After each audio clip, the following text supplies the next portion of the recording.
Hello అందరికీ, వాళ్ళ recipe వచ్చేసి తెలంగాణ స్పెషల్ సర్వపిండి ఎలా చేయాలో చూపించబోతున్నాను. టేస్ట్ మాత్రం సూపర్ ఉంటుంది. మీ ఇంట్లో కూడా ట్రై చేసి నా టేస్ట్ ఎలా వచ్చిందో నా కామెంట్ బాక్స్లో మెన్షన్ చేయండి. అండ్ ప్రాసెస్లోకి వెళ్ళిపోదాము. సర్వపిండికి కావాల్సినవి పచ్చిమిర్చి, ఉల్లిగడ్డ, కొత్తిమీర, కరివేపాకు అండ్ కొద్దిగా జీలకర్ర, ఒక 5-6 ఎల్లిపాయలు తీసేసుకొని వీటన్నిటిని కచ్చపక్కగా దంచి పెట్టుకోవాలి. నేనైతే మిక్సీకి వేసుకున్నాను. అండ్ దాని తర్వాత నేనైతే ఇక్కడ ఒక గ్లాసు బియ్యం పిండి తీసుకున్నాను. వీటికన్నా ముందు నేను శనగపప్పు కొద్దిగానే నానబెట్టుకున్నాను. మీరు కూడా తయారు చేసే ముందు శనగపప్పు అనేది నానబెట్టుకోండి.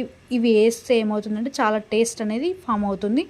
కొద్దిగా ఆనియన్స్ మీకు తగినంత, నేను ఏంచి పెట్టుకున్న పల్లీలు, కొత్తిమీర అండ్ కరివేపాకు తగినంత, అండ్ కొంచెం పసుపు, తగినంత ఉప్పు, కచ్చపక్కగా మనం మిశ్రమం తయారు చేసి పెట్టుకున్నది పచ్చిమిర్చి అవి, అండ్ ఆల్సో వీటన్నిటిని బాగా కలిపేసుకోవాలి. వాటర్తో చపాతీ ముద్దలాగా సాఫ్ట్గా చేసుకోవాలి. ఆయిల్ వేసుకోండి, సాఫ్ట్ అనేది ఫామ్ అవుతుంది. వీటిని ఒక పక్కకు కలిపి పక్కకు పెట్టుకోవాలి.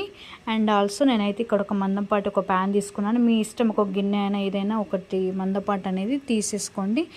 దాంట్లో ఆయిల్ వేసేసుకొని మొత్తం స్ప్రెడ్ చేసుకొని మనకి ఎంత కావాలో పిండి ముద్ద అనేది తీసేసుకొని జొన్న రొట్టెలాగా ఒత్తి పెట్టేసుకొని హోల్స్ పెట్టుకోవాలి. ఎందుకంటే మనం దాంట్లో ఆయిల్ వేస్తాం, ఆయిల్ అనేది మొత్తం స్ప్రెడ్ అయ్యి బాగా కాలుతుంది.